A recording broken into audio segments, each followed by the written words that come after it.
大家好，我係講堂嘅 Aaron 啊，咁嚟緊就嚟過年咯喎，相信大家非常之忙碌咧，就準備好多唔同嘅嘢，希望嚟緊新嘅一年咧就係一個好嘅開始。除咗我哋淨係拜神或者話我唔拜神嘅，咁我又有乜嘢新年我又有啲乜嘢做咧？我哋有好多嘢可以做嘅，譬如我哋亦都有好多新年嘅產品嚇，咁就譬如就係嗱，我哋而家最新大家就會見到就係有呢個最新嘅五方招財除障精油啦嚇，亦都係有呢個千年樟腦丸啦。呢個天然樟腦丸咧就係咁大家會可能話嚇樟腦丸乜唔係擺喺衣櫃啊嗰啲啊，話致癌啊嗰啲唔係啊，樟腦丸有分兩種，一種化學樟腦丸，一種咧就天然樟腦丸嚇。咁天然樟腦丸嚟講咧就係用咩做出嚟咧？就樟樹。即係樟木籠啊嚇，樟木籠嗰啲就蒸出嚟嘅，將啲樟木咧就攞去蒸，蒸完之後咧就會產生就會蒸發咗一啲晶體出嚟，白色嘅，咁將嗰啲晶體咧壓成咗一粒粒咧就樟腦丸啦。咁樟腦咧大家就係即係用樟樹天然嘅樟樹蒸出嚟嘅嚇。咁所以就唔同嗰啲化學嗰啲樟腦丸啦嚇。咁化學嘅樟腦丸咧就千祈唔好用啊，嗰啲做燈仙界系列嘅又係，因為咧佢就係用呢個有一個叫苯嘅致癌嘅嘢嚟嘅，所以而家越嚟越少人用呢個化學嗰啲臭丸啊，我哋所謂臭丸唔同樟腦丸啦，但係啲人成日將佢撈亂。佢哋呢個天然嘅樟腦丸咧有少少薄荷嘅嚇，但係當然要注意，如果你有蠶豆症啊嗰啲咧，你就避免係去使用啦，安全起見嚇。但係如果你冇咧，就唔需要話太擔心嘅。咁我哋可以點樣用咧嚇？喺印度嘅傳統嚟講咧，印度人啊嚇，印度教裏面咧就係將呢個樟腦丸咧就視為辟邪嘅一樣嘢。咁基本上咧，佢哋每一日嘅朝頭早同夜晚都拜神咧，佢哋都會燒樟腦丸嘅。你可能見到啲印度戲啊，因為印度咧其實都好多降頭嗰啲嘢嘅，泰國嗰啲法術咧好多都係嚟自嗰啲印度嗰度嘅。佢哋咧就係拜神嘅時候咧就會成日燒樟腦丸。燒住樟腦丸咧供完個神之後咧，就將呢個燒着咗嘅樟腦丸咧就係即兩個兜載住佢咁樣，然後咧就將嗰個火焰就係散佈喺全屋啊咁樣，就將嗰啲唔好嘅負能量啊、啲邪魔啊、妖怪污穢嘢啊啲全部咧就係驅除啦。咁當然你話要着火好似好危險喎，喺香港地我哋可以點樣用咧？有兩個方法嘅，一個方法咧。應該係3個方法啦嚇，就係第一個方法咧就係就咁等出嚟嚇，可能揾個啲茶包袋入住佢。你可以擺衣櫃度驅蟲，或者你擺出嚟多蚊蟲嘅地方，你又擺嗰度可以驅蟲。驅蟲嘅蟲都污穢噶嘛，係咪啊？咁所以就驅蚊蟲咪驅細菌啊嗰啲咁嘅嘢。第二個方法咧，我就會我自己都比較常用嘅，因為燒樟腦咧會出黑煙，咁我有陣時就唔中意佢出黑煙嘅時候咧，咁我中意佢氣味清新啲咧，就會攞一啲粉香粉，咩粉都得㗎，檀香啊、柏香啊等等嚇，先攞啲粉出嚟。你可以等落個香爐度啦，呢個香爐咁裏面有啲灰嚇，等一啲粉落去，你燒着啲粉，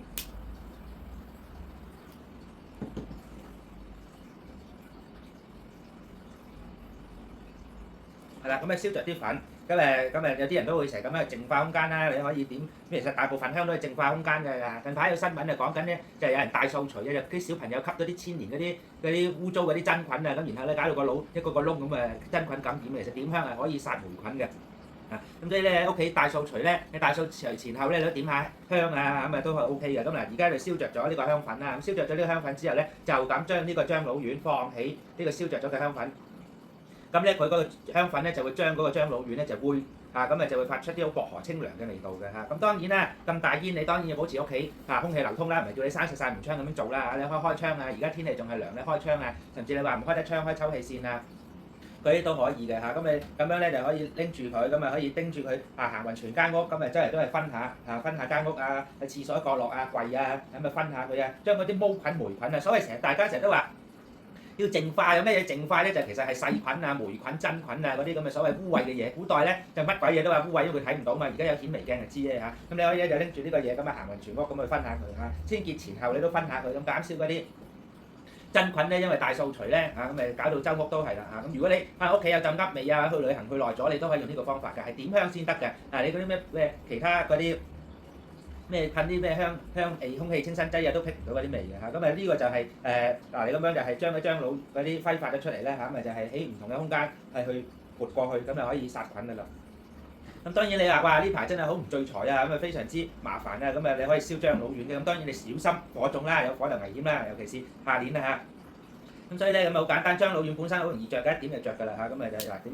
樣，就會咁樣點着咗嚇。然後咧你可以將呢個火特別光明啊，去除一切嘅障礙咧然後又係喺屋企或者你覺得嗰度可能有朋友仔啊，唔知咩成日出門啊，就驅除佢哋啦。用呢個樟腦丸咧就非常之方便。咁當然咧，其實佢就比較大煙嘅，咁所以咧如果冇乜必要咧，我都比較少用呢個方法。咁但係亦都喺印度嘅傳統咧，佢哋係用呢個方法咧係去辟邪，亦都係叫做最猛烈嘅。甚至佢哋可能會放啲丁香落去啊，咁咪可以去除呢個黑魔法啊。咁所以咧。呢個咁嘅樟腦丸咧咁嘅樟腦嘅一個好處咧就係話佢咧燒完咧佢會冇咗嘅，成個嘢會揮發咗嘅，咁你唔使理佢嚇。咁你嫌佢好大陣味啊，咁咪擺喺抽氣扇嗰度啊，抽油煙機嗰度啊，即係你清潔完間屋，你覺得佢仲係未揮發晒，你已經夠啦，咁你擺喺抽油煙機下面咧，咁咪將佢抽出去啦。咁樟腦丸咧嗱，記住樟腦丸唔可以食㗎嚇，咁亦都係蠶豆症嗰啲人亦都係唔適合㗎嚇，咁所以就大家要小心注意好點樣去使用佢，同埋每次落一粒好啦，你唔好話好似糖咁樣灑落去咁樣。咁就太多啦嚇，每次落一粒已經非常之足夠有突添㗎啦，咁所以保持空氣流通啦嚇。咁另外咧，我哋亦都係有呢個最新嘅產品嚇，咁就係我哋嘅呢個五方招財除障精油咁亦都其實呢個精油嚟講咧咁亦都係有呢個樟腦嘅成分嘅嚇，所以如果你有蠶豆症嘅咧，又可能又未必適合你㗎啦嚇。咁亦都係。樟腦頭先都講咗啦，除障啦，咁亦都呢個五方嘅除障招財精油咧，咁亦都係有樟腦成分嘅，咁所以咧如果你覺得呢個方法樟腦丸比較麻煩要點着佢咁誇張咧，咁我哋有呢個咧，裡面係落咗樟腦油嘅嚇，咁亦都有啲招財嘅成分啦，譬如肉桂啊肉桂大家知道啦，肉桂係招財㗎啦，咁非常之好嘅嚇，咁呢個係由5種嘅根據阿育吠陀嘅傳統裡面咧，其實落咗5種嘅香料，咁有部分咧就係除障即係去除污穢嘢，去除障礙嗰啲負能量。唔好嘅能量嗰啲嘢，咁另外咧招財嘅原料咧亦都喺裡面嘅，咁所以呢個咧呢個精油咧亦都非常之好聞嘅，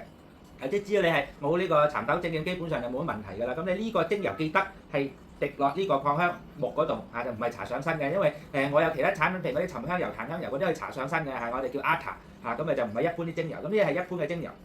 係超濃縮嘅，所以就唔可以搽上身嘅嚇，唔好走去當沖涼咁樣啊。咁你可以就係我哋會包一個咁嘅擴香木，咁呢個擴香木咧就係滴啲油落去，滴1、2滴已經非常之濃郁㗎啦嚇。咁你可以擺喺你公司台頭又得，擺你屋企嘅角落又得。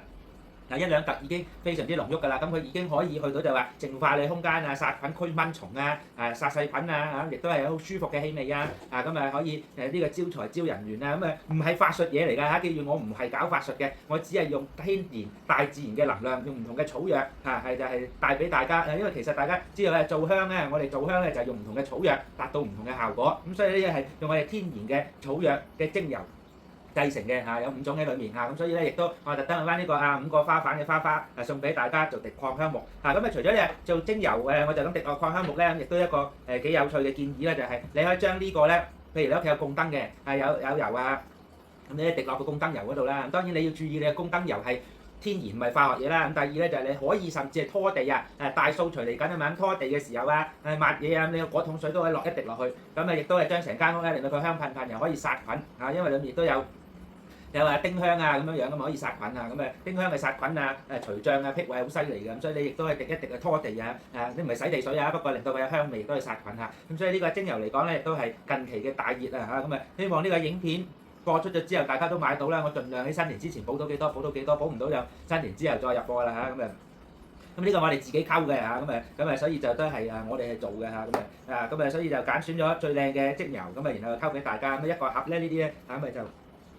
已經有呢個擴香木啦，同埋有樽油喺度嘅。咁希望咧呢個新年特輯咧就係幫到大家希望大家一個美滿嘅新嘅一年，去舊迎新我哋嚟緊咧新嘅一年俾5年個個都身體健康，萬事如意，心想事成步步高升，財源廣進咁希望大家繼續支持我哋廣香堂，有啲乜嘢好嘢都會介紹俾大家。